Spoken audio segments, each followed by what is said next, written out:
The evening air carried the scent of rain as Andre Wilson drove home from the community college where he taught history. Streetlights flickered on as dusk settled over the city, casting long shadows across his tired face. He'd spent the last 3 hours in a faculty meeting that could have been an email, and all he wanted now was to get home to his apartment, heat up some leftovers, and grade a few papers before bed. His mind wandered to the weekend ahead. His brother was coming to visit, and they planned to catch up over dinner.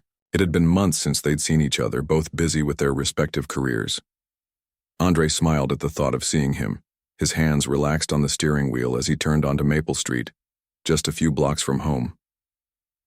The flash of red and blue lights in his rearview mirror snapped him back to the present. Andre's heartbeat quickened as he carefully signaled and pulled over to the curb, positioning his hands at 10 and 2 on the steering wheel where they would be visible. He'd had this conversation with his father when he was 16, with his college roommates when they got their first apartment off campus, and just last month with his students during a discussion about civil rights. Always keep your hands visible. Speak clearly, move slowly, stay calm. 2 officers approached his car, one on each side. The taller officer, whose nameplate read Porter, tapped on his window with a flashlight. "License and registration," Porter said, his voice flat and cold. "Good evening, officer," Andre replied, keeping his tone respectful but steady. "May I ask why I'm being pulled over?" Porter's partner, Officer Reynolds, circled around to the passenger side, peering into Andre's car with obvious suspicion.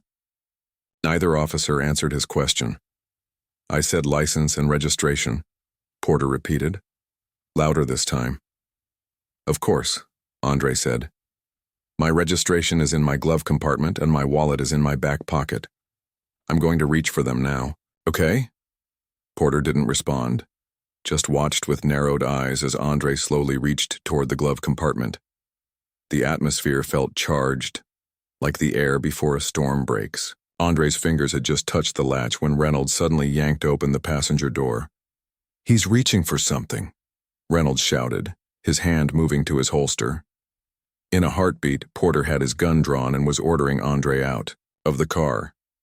Confused and frightened, Andre tried to explain that he was just following instructions, but neither officer seemed interested in his words. Rough hands grabbed him by the shoulder and pulled him from the driver's seat onto the damp pavement. "What's happening?" Andre asked, his voice remarkably steady despite the fear coursing through him. "I was just getting my registration like you asked." "Shut up," Porter growled, pressing Andre's face against the cold ground. "You think I don't know what you were really doing?" Across the street, Mrs. Chen stepped onto her porch, cell phone in hand. She'd lived in the neighborhood for 30 years and had watched Andre grow up, riding his bike past her house on the way to school. Now she stood witness, her phone recording what was unfolding before her. In an upstairs apartment window, college student Trey Washington also began filming, his roommate already dialing 911. "Please," Andre said, his cheek scraping against the rough pavement. "My wallet's in my back pocket. My registration's in the glove box. I'm a professor at the community college." "Yeah, right," Reynolds scoffed, roughly patting down Andre's legs. "And I'm the president. What are you really doing in this neighborhood, huh?" The question struck Andre like a physical blow. This was his neighborhood. He'd grown up 3 streets over, had moved back after finishing his doctorate to teach at the same community college where he'd once been a student. His mother still lived in his childhood home, tending the same garden she'd started when Andre was 10. Porter kept him pinned while Reynolds tore through the car, tossing papers from the glove compartment onto the passenger seat. Andre's carefully organized lecture notes scattered like leaves. His students' half-graded assignments fluttered in the evening breeze. "Nothing here," Reynolds called out, sounding almost disappointed. "Check under the seats," Porter ordered. "These guys always hide something." "Officers," Andre tried again, his scholarly voice incongruous with his face pressed to the ground. "I think there's been a misunderstanding. I live just 2 blocks from here. I was only—" Porter pressed the gun against Andre's temple, silencing him mid-sentence. "One more word," the officer hissed, "and this ends badly for you. Understand? Cold." Metal dug into Andre's skin as sweat trickled down his neck. Despite the cool evening air, He gave a slight nod, careful not to move too suddenly. Across the street, Mrs. Chen's hands trembled as she continued recording. More neighbors had appeared now, standing on porches or peering through windows, silent witnesses to what was happening. Someone had called Andre's mother, who was now hurrying down the sidewalk despite her arthritic knees, her face tight with a fear no parent should have to feel. Inside Andre's mind, time seemed to slow. He thought about his students who would be waiting for him tomorrow morning. He thought about his brother, who worked for the Justice Department and who had warned him that this neighborhood had been seeing more cases like this lately. He thought about the half-written letter to the city council sitting on his desk at home, advocating for better community police relations. "Nothing in the car," Reynolds announced, sounding frustrated. "But his taillight's out, that's probable cause." "For what?" Andre couldn't stop himself from asking, though he kept his voice quiet and level. Porter pressed the gun harder against his temple. "I told you to shut up." From somewhere nearby, a new voice cut through the tension. "Andre? What's going on here?" It was Dr. Rivera, the college president, who lived on the corner and was returning from walking his dog. The small terrier strained at his leash, barking at the scene before them. "Sir, please step back," Reynolds called out. "This is police business." Dr. Rivera didn't move. "That man is a member of my faculty. I demand to know why you have him on the ground with a gun to his head." Porter's grip on Andre loosened slightly, the first hint of uncertainty crossing his face. "We received reports of suspicious activity in the area," Reynolds said, though no such reports had been filed. "This individual was driving erratically." "That's not true," Andre said, his voice stronger now. "My taillight is out, that's all. I was driving normally." Porter yanked Andre to his feet, though the gun remained pointed at him. "We found him with a broken taillight in a high-crime area. We had reason to believe he might be armed." The crowd of neighbors had grown, many with phones recording the scene. Andre's mother had reached Mrs. Chen's yard now, clutching the fence post to steady herself. Her eyes never left her son's face. "Where's your ID?" Dr. Rivera asked Andre calmly. "Back pocket," Andre replied. "They wouldn't let me reach for it." Dr. Rivera looked directly at Porter. "Officer, I can vouch for this man. He's Dr. Andre Wilson, our American history professor and a lifelong resident of this neighborhood. If his taillight is out, write him a ticket. But this," he gestured to the gun still pointed at Andre, "is completely unwarranted." Porter's radio crackled to life, a dispatcher's voice requesting a status update. The officer hesitated, looking from Andre to the growing crowd of witnesses, many with cameras pointed in his direction. "Check his ID," Porter finally told Reynolds, though he didn't lower his weapon.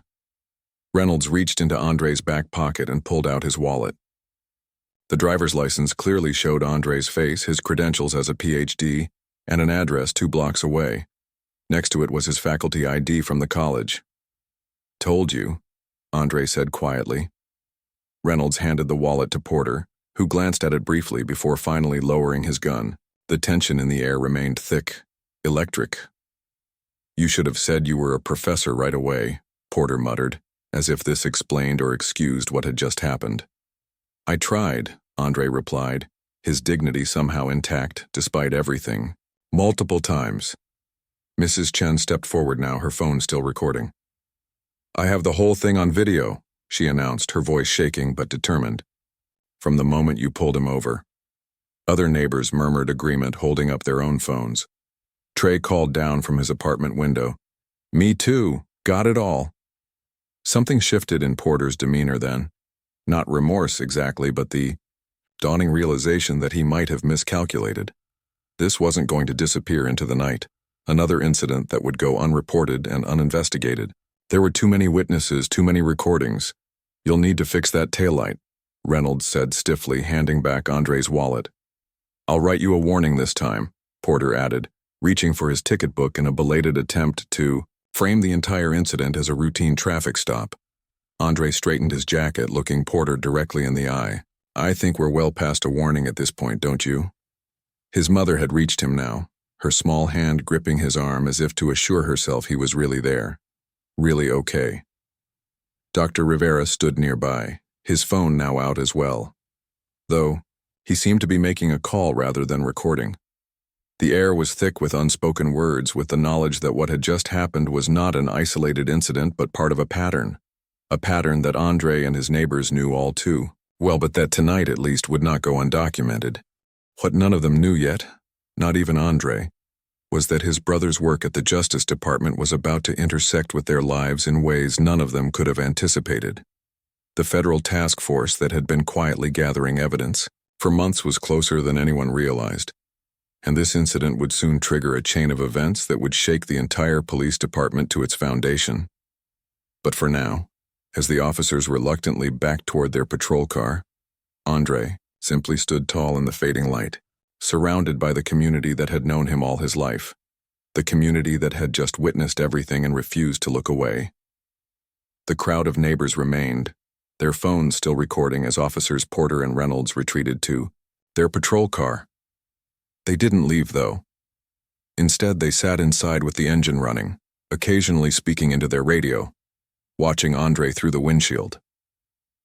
"You should go inside, Mom," Andre said quietly, his arm around his mother's shoulders. She shook her head firmly. "I'm not going anywhere until they're gone." Her voice was soft but had the same steel that Andre had shown moments earlier. Dr. Rivera stepped closer. "Andre, are you all right? Do you need medical attention?" His eyes moved to the scrape on Andre's cheek where his face had been pressed into the pavement. "I'm okay," Andre said, though his hands trembled slightly when he reached up to touch the raw skin. "Just shaken." Mrs. Chen approached, still clutching her phone. "I've sent the video to my daughter. She's a lawyer in the city. She says to document everything. The time, what they said, everything." Andre nodded, grateful for the neighborhood's support. Trey had come down from his apartment and was standing nearby with his roommate, both looking solemn and angry. Other neighbors had formed a protective half-circle, as if their presence alone could prevent the situation from escalating again. "They're just sitting there," Trey said, nodding toward the police car. "Why aren't they leaving?" No one had an answer. The patrol car's headlights cast long shadows on the street, and the red and blue lights still flashed silently, painting everyone's faces in alternating colors. Andre's phone vibrated in his pocket. He pulled it out, careful to move slowly even, though the officers were now in their car. It was his brother, Lawrence. "Hey," Andre answered, his voice remarkably steady. "Can I call you back? I'm in the middle of something." "Where are you right now?" Lawrence asked, his tone unusually urgent. "On Maple Street, near home. Got pulled over for a broken taillight, but it's..." Andre paused, not wanting to worry his brother. "It's complicated, I'll tell you later." There was a brief silence on the other end of the line. Then Lawrence spoke again, his voice now eerily calm. "Are there two officers? Porter and Reynolds?" Andre felt a chill run down his spine. "How did you know that?" "Listen to me very carefully," Lawrence said. "Don't hang up, don't approach their car. Just stay exactly where you are, surrounded by witnesses. I'm 5 minutes away." Before Andre could ask what was happening, Lawrence had ended the call. Andre stared at his phone, confusion mixing with the adrenaline still pumping through his system. "What is it?" his mother asked, noticing his expression. "Lawrence is coming," Andre said. "He says he's 5 minutes away and he knew the officers' names without me telling him." Dr. Rivera frowned. "Your brother works for the Justice Department, doesn't he? Civil Rights Division?" Andre nodded, his mind racing. Lawrence had mentioned a few weeks ago that he was working on something locally, but he'd been vague about the details. Now Andre wondered if there was more to his brother's sudden interest in visiting this weekend than just family time. In the patrol car, Porter and Reynolds appeared to be having an intense discussion. Reynolds kept looking out at the crowd, then back to his partner, gesturing with increasing agitation. They looked nervous, Trey observed. The patrol car's door suddenly opened, and Reynolds stepped out. His hand rested on his holster as he approached the group again. "We need you all to disperse," he announced, his voice carrying a false authority. "This is an active investigation." "Investigation of what?" Mrs. Chen asked, her phone still recording. A taillight? Reynolds's face hardened. Ma'am, I'm not going to tell you again. Everyone needs to go home now. No one moved. Instead, the neighbors seemed to stand taller, their phones held higher. Andre felt a surge of gratitude for this silent solidarity. Officer, Dr. Rivera said calmly, we're all residents of this neighborhood standing on public property. We have the right to be here. Reynolds' radio crackled again. He listened, then spoke into it quickly before turning back to Andre. We're going to need you to come with us to the station, he said, to complete some paperwork about the traffic violation. Andre felt his mother's grip tighten on his arm. That's not standard procedure for a warning about a taillight, he said. It is when there's suspicion of other violations, Reynolds replied. Your car matches a description we received earlier. It was a transparent lie and everyone knew it. Andre's 10-year-old Honda Civic was possibly the most common car in the city. What description? Andre asked. What violations? Reynolds took a step closer. Don't make this harder than it needs to be. From inside the patrol car, Porter was watching intently, one hand on the door handle as if ready to jump out if needed. The tension in the air was palpable when the sound of another vehicle approaching caught everyone's attention. A black SUV, with tinted windows turned onto Maple Street, moving slowly toward them. It parked about 20 feet away, and for a moment, nothing happened. Reynolds turned toward the SUV, his hand still on his holster. This is a police matter, he called out. Please move along. The driver's door of the SUV opened and Lawrence Wilson stepped out. He looked exactly like an older version of Andre, dressed in a dark suit despite the late hour. His face was a mask of professional calm as he approached, but Andre could see the fury in his brother's eyes. Officer Reynolds, Lawrence said, not bothering to introduce himself. I believe you and your partner have concluded your traffic stop. The warning has been issued, correct? Reynolds' eyes narrowed. Who are you? Lawrence reached slowly into his jacket and produced a badge and ID. Lawrence Wilson, Department of Justice, Civil Rights Division. I suggest you and Officer Porter return to your precinct immediately. The color drained from Reynolds' face. He stared at the badge, then at Lawrence, then back to the patrol car where Porter was now watching with visible alarm. This is a routine traffic stop, Reynolds said, but his voice had lost its edge. We don't need federal interference. Lawrence's expression didn't change. Nothing about holding a gun to a man's head over a taillight violation is routine, Officer Reynolds. And this isn't interference, it's oversight. Now, are you and your partner leaving? Or would you prefer I call Assistant Director Patel and have her explain the situation to you? The mention of this name seemed to hit Reynolds like a physical blow. He took a step back, glancing again at Porter in the car. We were just finishing up, he muttered, then turned and walked quickly back to the patrol car. Within moments, the officers had pulled away from the curb, driving off with a squeal of tires. As soon as they were gone, Lawrence rushed to Andre, pulling him into a tight hug. Are you okay? He asked, his professional demeanor cracking to reveal the worried brother underneath. Did they hurt you? I'm fine, Andre said, though the scrape on his cheek stung and his wrists were sore from where Porter had pinned him. How did you know? What's going on, Lawrence? Lawrence looked around at the crowd of neighbors, all watching them intently. It's complicated, he said quietly, and not something I should discuss here. But those officers are part of an ongoing investigation. Mrs. Wilson stepped forward and hugged her elder son. You knew they would do this to your brother? And you didn't warn him? Lawrence closed his eyes briefly, guilt washing over his features. I didn't know it would be Andre they targeted. I just knew they were patrolling this area tonight. I was coming to warn you both this weekend. He looked at his brother. I'm so sorry, Andre. I should have called earlier. Dr. Rivera cleared his throat. I think we all deserve some explanation. These officers patrol our neighborhood regularly. If they're being investigated, we should know why. Lawrence nodded slowly. You're right. But I can't give details of an active investigation. He paused, choosing his words carefully. What I can tell you is that the Justice Department has been tracking a pattern of civil rights violations by certain officers in this precinct. Tonight was unexpected. but what happened here will now become part of our case. Mrs. Chen held up her phone. We all have video. Will that help? Yes, Lawrence said, his expression serious. It will help tremendously. If you're willing to share your recordings, my team will be in touch tomorrow to collect them properly. He handed out business cards to those with videos. Trey stepped forward. Those cops have been hassling people in this neighborhood for months, especially young black men. Nobody at the precinct does anything when we complain. I know, Lawrence said. That's why we got involved. The local complaints weren't being addressed properly through internal channels.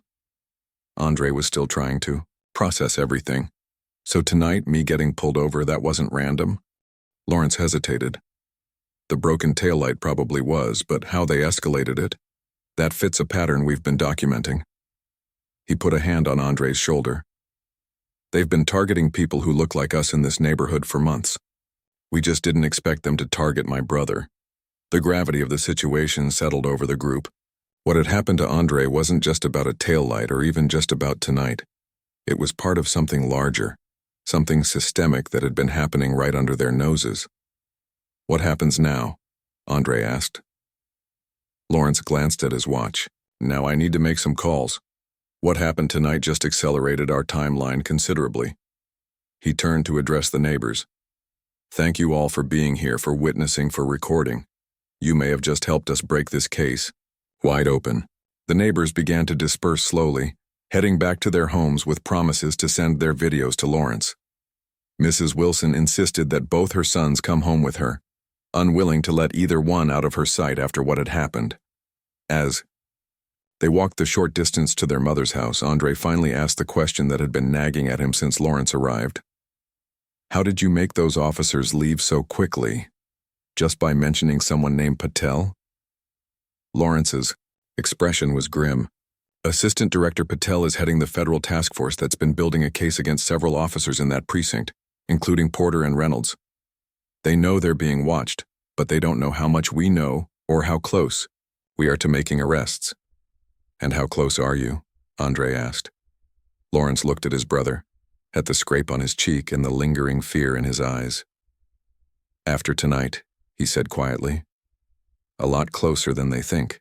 What none of them realized yet was that the events of the night had set in motion a chain reaction that would expose corruption far beyond just 2 patrol officers. The federal task force that Lawrence had mentioned was about to uncover something much bigger, something that reached into the highest levels of the police department. And it had all started with a broken taillight on Maple Street. Morning light filtered through the kitchen curtains as Andre sat at his mother's dining table, nursing a cup of coffee. He'd barely slept, his mind replaying the events of the previous night. The cold metal of Porter's gun against his temple, the rough pavement scraping his cheek, the fear that had coursed through his body despite his outward calm. His mother moved around the kitchen with purposeful energy, making enough breakfast to feed half the neighborhood. It was what she always did in times of stress: cook, feed people, keep her hands busy while her mind worked through problems. You don't need to make all this food, Mom, Andre said gently. She paused, spatula in hand. Your brother said his team is coming here this morning. Those government people need to eat. Her tone left no room for argument. Lawrence had spent much of the night on the phone, stepping outside for most of his calls. When he'd returned, he'd explained that his team would be gathering statements from Andre and the neighbors first thing in the morning. The investigation that had been moving at a careful, methodical pace was now accelerating. The doorbell rang, and Andre's mother smoothed her apron before going to answer it. Lawrence appeared in the kitchen doorway moments later, followed by 2 people carrying laptop cases and document folders. Andre, this is Assistant Director Patel and Special Agent Hernandez, Lawrence said, gesturing to a sharp-eyed woman in her 40s and a younger man with a serious expression. Dr. Wilson, Patel said, shaking Andre's hand firmly. I wish we were meeting under better circumstances. Andre nodded, noting how Lawrence seemed to defer to her despite his own senior position. This was clearly someone with significant authority. We'll need to take your formal statement, Hernandez explained, setting up a laptop on the dining table. And we've already started collecting video footage from your neighbors. Mrs. Wilson appeared with a plate of breakfast. "Eat first," she insisted. "Then talk." To Andre's surprise, Patel smiled warmly at his mother. "Thank you, Mrs. Wilson. That's very kind." She accepted the plate and sat down at the table, a gesture that immediately put everyone more at ease. As they ate, Patel explained in measured tones what would happen next. "We've been building this case for 6 months. What happened to you last night provides crucial evidence of a pattern we've been tracking." "Pattern of what exactly?" Andre asked. Patel exchanged glances with Lawrence before answering. "Civil rights violations, abuse of power, racial profiling, and something more. We believe certain officers, including Porter and Reynolds, are involved in a larger corruption scheme." "Corruption?"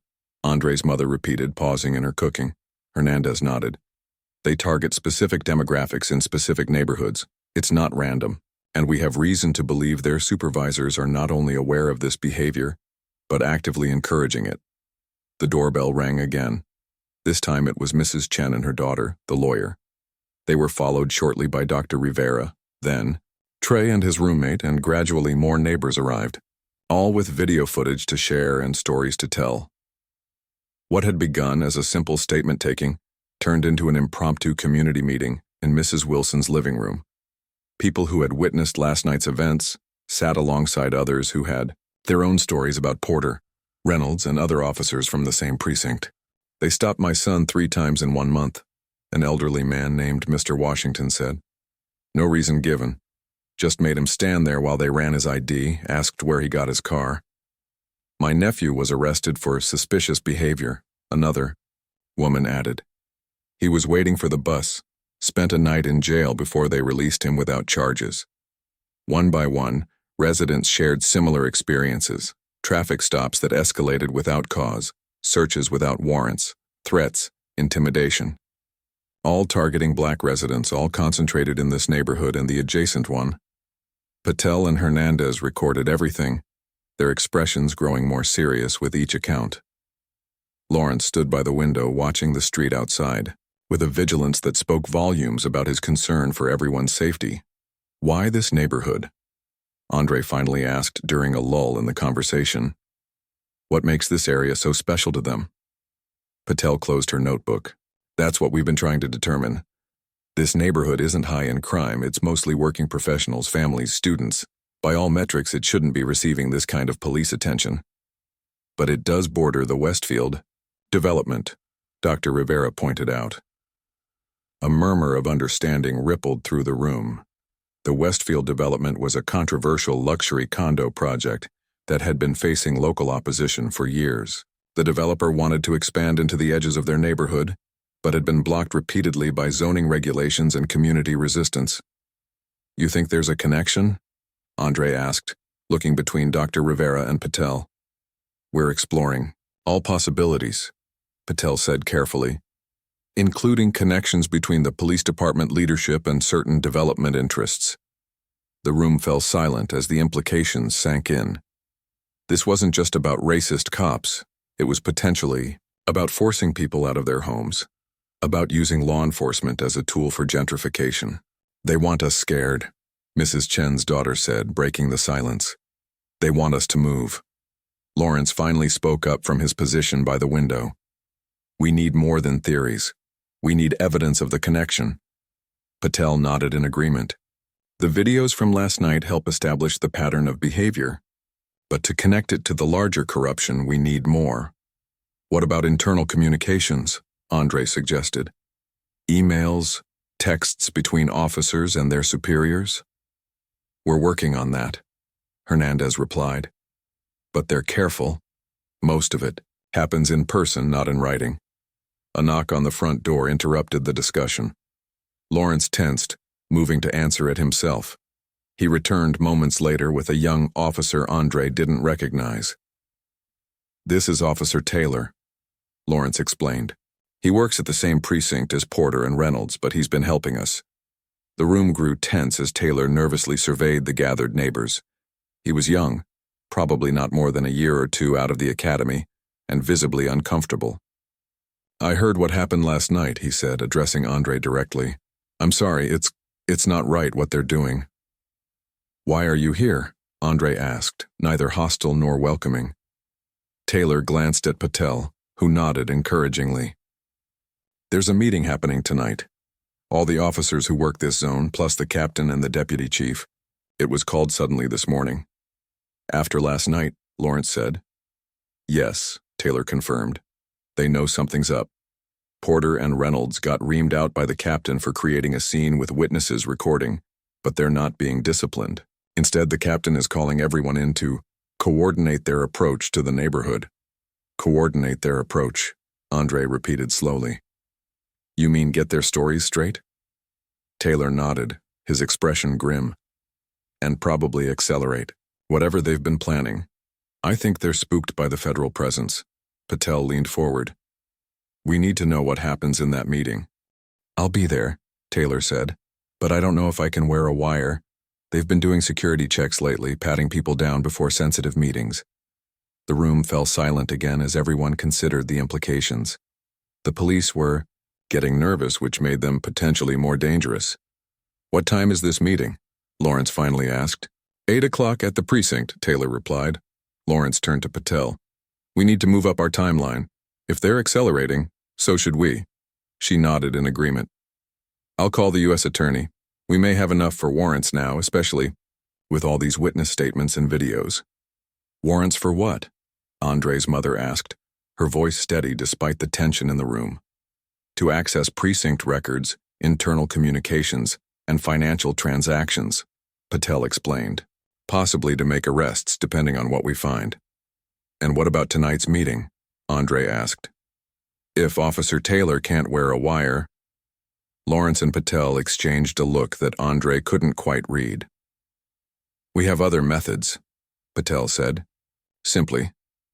The gathering began to break up as people provided their contact information to Hernandez and made arrangements to give formal statements later that day.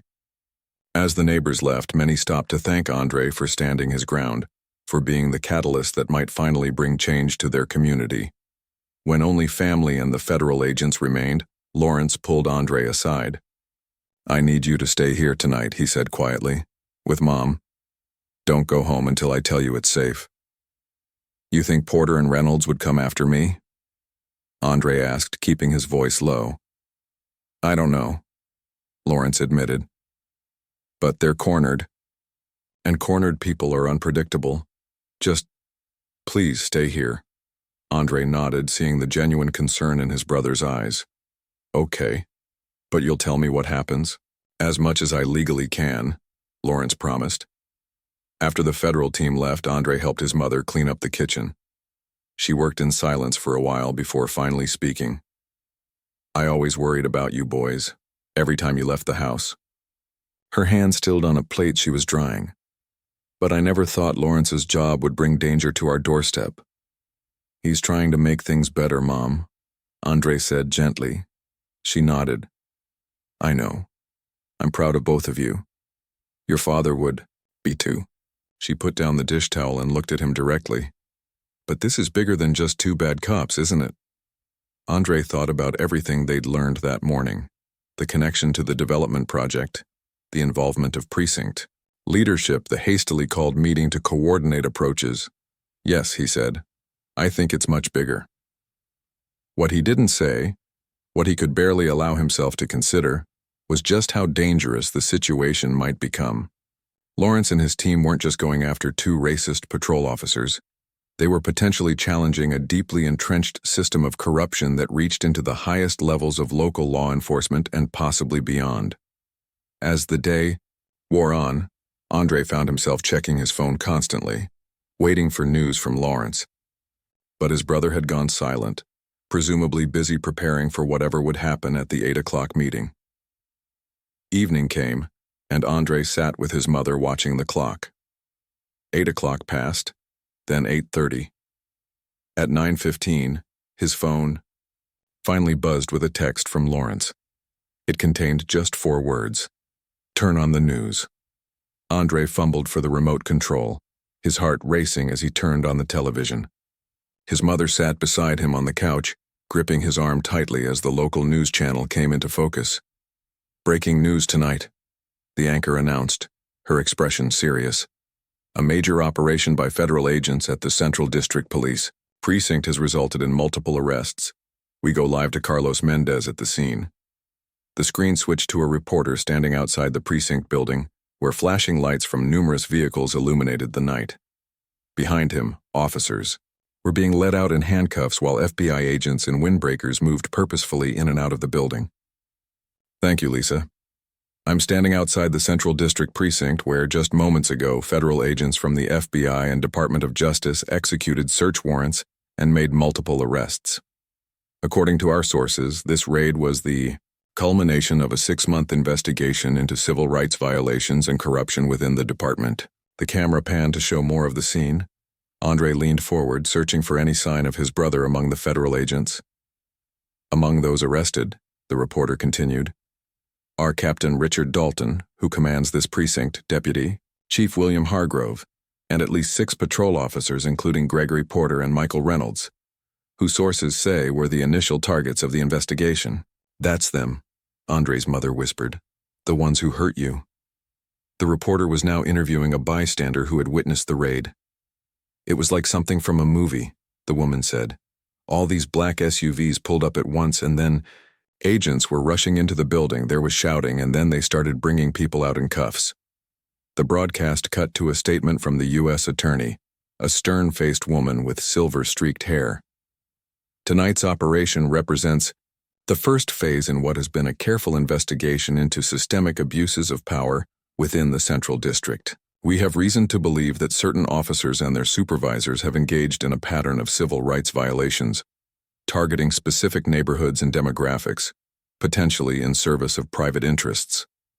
Andre's phone buzzed with another text from Lawrence. Stay put. We'll call when I can. Private interests, Andre repeated, thinking back to the morning's discussion about the Westfield development. They're going after the connection to the developers. His mother shook her head slowly. All these years we thought it was just prejudice, just hate. But it was also greed. The news coverage continued, showing more footage of the precinct. A reporter was now describing how the federal agents had apparently burst into a meeting that was in progress, catching the officers completely off guard. According to our sources, federal agents had intelligence that this meeting was called specifically to discuss how to handle increased scrutiny following an incident last night involving 2 officers and a local professor. Andre felt a chill hearing himself described this way on the news, even without his name being mentioned. The broadcast cut to footage of Officer Taylor being escorted from the building, but unlike the others, he wasn't in handcuffs. He was walking, alongside Lawrence and Assistant Director Patel, his face grim but determined. That young officer, Andre's mother said. He wasn't arrested. He was helping them, Andre realized. Maybe he was wired after all. The phone rang, startling them both. Andre answered it quickly when he saw it was Lawrence. Are you watching? Lawrence asked without preamble. Yes. What happened? Are you okay? I'm fine, Lawrence assured him. Listen, I can't talk long, but I wanted you to know what went down. Taylor couldn't wear a wire, but he didn't need to. We had enough for the warrants based on the accumulated evidence and all the witness statements from this morning. So what was the plan? Andre asked. We knew they were meeting to coordinate their response to last night's incident. It was the perfect opportunity to catch them all together, especially with the captain and deputy chief present. We had agents stationed around the precinct, and when Taylor sent us the signal that everyone had arrived, we moved in. Andre could hear the exhaustion in his brother's voice, but also a note of satisfaction. What happens now? Now we process them, continue gathering evidence. The U.S. Attorney is pursuing charges ranging from civil rights violations to conspiracy and corruption, and we're just getting started with the financial connections. The Westfield development? Lawrence paused before answering. I can't give specifics yet, but yes, we found communications between precinct leadership and Westfield executives. There appears to have been a coordinated effort to intimidate residents in targeted neighborhoods, to drive down property values and pressure people to sell. Andre thought about all the neighbors who had shared their stories that morning. The repeated stops, the intimidation, the arrests on flimsy charges. It had all been part of a scheme to clear them out for luxury condos. "I have to go," Lawrence said. "We'll be working through the night. Stay at Mom's and I'll come by in the morning with more details." After hanging up, Andre relayed the conversation to his mother. They sat together watching the continuous news coverage, still trying to process the magnitude of what had happened. Around midnight, Andre's phone began buzzing with notifications. News of the raid had spread throughout the neighborhood and a group text had formed among those who had been at his mother's house that morning. Everyone was sharing links, reactions, and expressions of stunned relief. Mrs. Chen texted, "My daughter says this is the biggest police corruption case in the city's history." Dr. Rivera added, "They're saying more arrests are coming, not just police but developers too." As Andre was reading these messages, a call came in from Trey. "Are you seeing this?" Trey asked, his voice excited. "People are gathering at the community center. Everyone's talking about what happened, sharing stories. It's like, I don't know, like people can finally breathe." Andre looked at the time, nearly 1 a.m., and then at his mother, who was still watching the news coverage with rapt attention. "Go," she said, sensing his hesitation. "The community needs to be together tonight." "I'll be fine here," Lawrence said. "To stay put," Andre reminded her. She waved a hand dismissively. "Those corrupt officers are in jail cells right now. The danger has passed. Go be with your neighbors." 20 minutes later, Andre walked into the community center to find it packed with people despite the late hour. Children dozed on chairs while adults huddled in groups talking animatedly. Someone had set up a projector showing the live news coverage on one wall. When Andre entered, a hush fell over the room, followed by spontaneous applause. Embarrassed, Andre raised his hands. "I didn't do anything. This was all my brother and the federal task force." Mr. Washington stepped forward, leaning on his cane. "You stood your ground, you didn't let them intimidate you, and you brought your brother's attention to what was happening here." The elderly man's eyes were bright with emotion. "Sometimes, son, just surviving is resistance."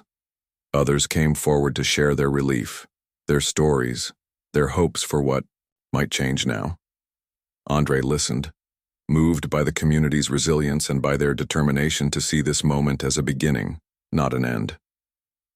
Trey found him by the coffee station later.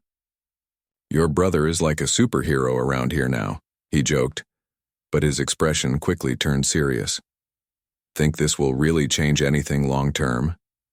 It was the question on everyone's mind.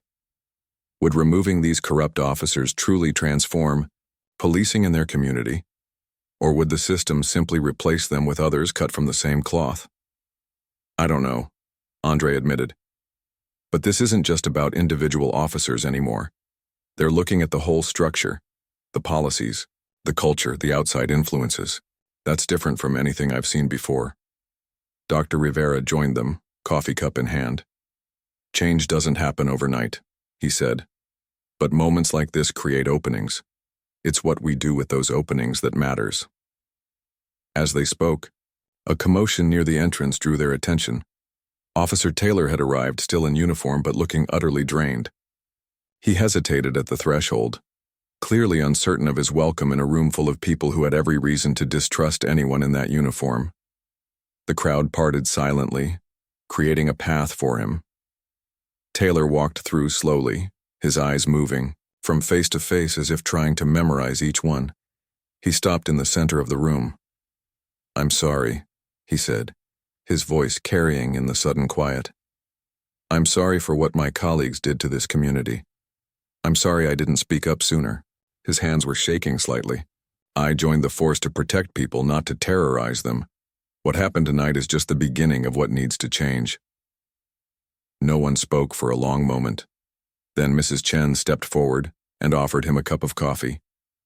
It was a small gesture, but in it lay the possibility of something new, a relationship between police and community built on respect rather than fear. As the night wore on, the gathering evolved into an impromptu planning session. People began discussing what they wanted from their police department, what accountability should look like, what role the community should play in oversight. Andre found himself taking notes, organizing ideas, drawing on his experience as an educator to help structure the conversation. By the time dawn broke, they had the outline of a proposal to present to city officials, a community-driven vision for policing reform. Outside, the first rays of sunlight touched the community center's windows. Andre stepped out for a moment of quiet, his phone in hand to text Lawrence about all that had happened overnight. A black SUV pulled into the parking lot, and Lawrence emerged, looking exhausted but triumphant. The brothers embraced without words, both understanding the magnitude of what had occurred, both in the raid at the precinct and in the community's response. "There's still a lot of work ahead," Lawrence said as they broke apart. Andre nodded, toward the community center where people were still talking, planning, hoping. "We've already started." What they didn't know yet was that the events of the past 24 hours would become a turning point, not just for their neighborhood, but for the entire city. The corruption that had been exposed reached further than anyone had initially suspected, and the reform efforts born in that community center would eventually become a model studied across the country. But that was still to come. For now, in the quiet of early morning, two brothers stood together watching the sun rise on a day full of possibilities. 6 months had passed since the night Andre found himself face down on the pavement with Officer Porter's gun pressed against his temple.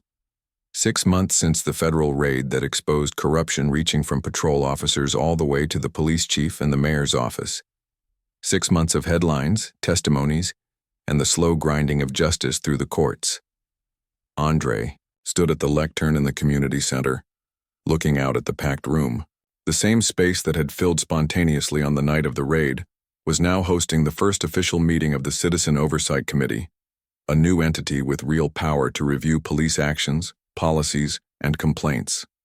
"Thank you all for coming," Andre began, his voice steady and clear.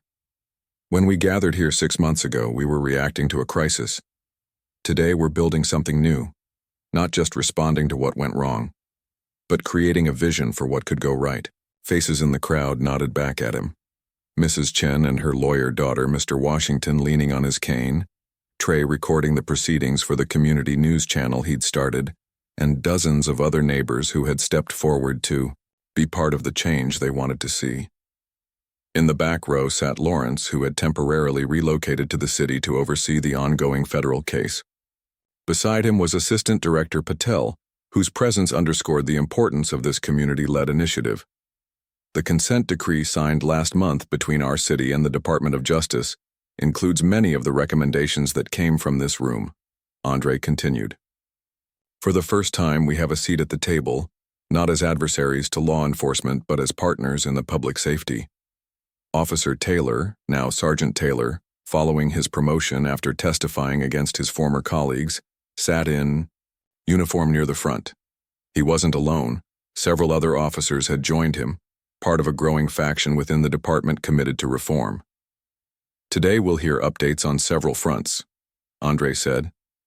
"The legal team will brief us on the status of the criminal cases. Our policy committee will present the draft use of force guidelines we've developed with department leadership, and we'll review applications for the civilian ride-along program."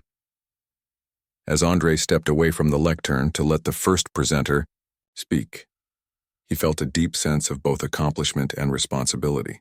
What had begun as a terrifying personal experience had catalyzed changes few would have thought possible half a year ago.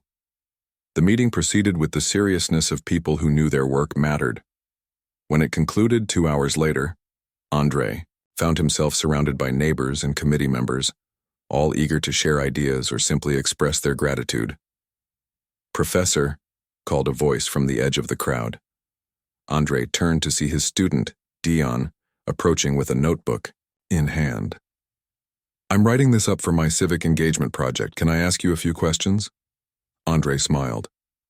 His American history classes had never been so full as they were this semester, with students eager to discuss how past movements for change connected to what was happening in their own community.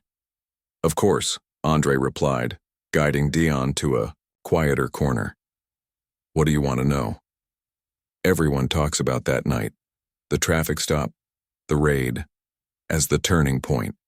Dion said, pen poised over his notebook. But from your perspective, what was the real key to making change happen? Andre considered the question carefully. It wasn't just one moment, he said. The raid was dramatic, yes. But the real work started the next morning when people came, together in this very room. Change happens when communities recognize their own power and use it persistently, not just in moments of crisis. Dion nodded, writing quickly. And the officers who were arrested? Porter and Reynolds and the others? Porter and Reynolds took plea deals last month, Andre explained. They'll serve time, though not as much as some people hoped. The captain and deputy chief are still fighting their cases, along with the executives from Westfield Development, who were bankrolling the whole operation. Do you think justice was served? Dion asked, looking up from his notes.